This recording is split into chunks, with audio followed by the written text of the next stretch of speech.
Dear chairs, dear colleagues, I want to talk about antivascular endothelial growth factor treatment effect on photoreceptor maturation. Anti-VEGF is widely used in the treatment of ROP, and the aim of this study was to evaluate the effect of anti-VEGF on photoreceptor maturation by using spectral domain optical coherence tomography.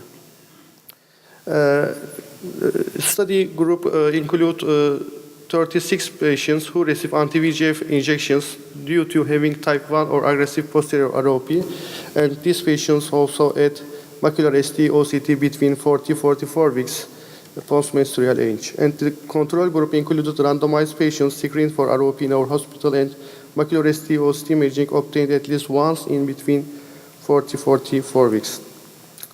This picture shows how we perform ST OCT imaging to the premature babies. One nurse holds the baby's head and hands.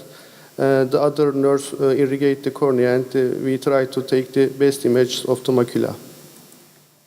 There are some differences in the macular OCT between adult and premature babies. In the center, in adult patients, only outer nuclear layer present, but in the premature babies, the inner nuclear layer also present in the center of the macula. And in outer retina, in the adult patients, three hyperreflective line seen, and on the other hand, premature babies, only one hyperreflective line present, corresponding to the RPA. And you see in the periphery, the second hyperreflective line, this corresponding to ellipsoid zone. What we have done, we measure the distance between hyperreflective line, ellipsoid zone, to the central fovea and the outer nuclear layer thickness to assess the photoreceptor maturation. And this is one of our patients treated with anti-VEGF Avastin, and at the 50 weeks, ellipsoid zone is still not present. The PACE study and control groups were similar in birth weight and age during imaging and the gender. And the study group, 32 patients treated with ranibizumab and 4 patients treated with bevacizumab, and in the control group, 12 patients were treated with laser photocoagulation. These are the stage of the ROP stage of the patients.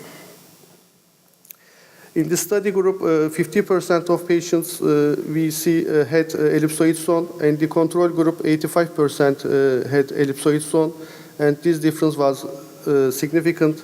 And cystoid macular edema was present in 50% of study group and the 20% of control group. This difference was also significant, and we didn't see costine in any of the patients, and outer nuclear layer was thicker in control group. And this graph shows the comparison of ellipsoid zone central fovea distance between groups. And in regression analysis, ellipsoid zone formation was related with anti-VEGF treatment and presence of cystoid macular edema.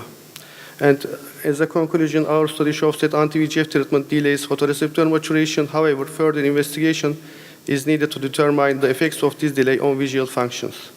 Thank you for your attention. Thank you, Mahmoud. And well, there is an old debate whether to do photocoagulation or to do anti-VEGF treatment as the first line of treatment. And your study may favor the photocoagulation rather than the anti-VEGF. What do you think? In detail, I looked my patients reviewed aflibercept, and I use aflibercept, ranibizumab, and bevacizumab. Ranibizumab was safer than the others in terms of photoreceptor maturations. But laser photocoagulation is safer than the ranibizumab in the photoreceptor maturation in our findings. Do you think that electrophysiologic tests would emphasize your results? And maybe. Because if we are going to say that it delays, and so we have to find a proof. And the easiest proof is electrophysiologic test for the ERG, or pathology, if possible. We don't perform electrophysiological test. We don't have. Okay. I don't know the results. Okay. Any questions? Great presentation, thank you.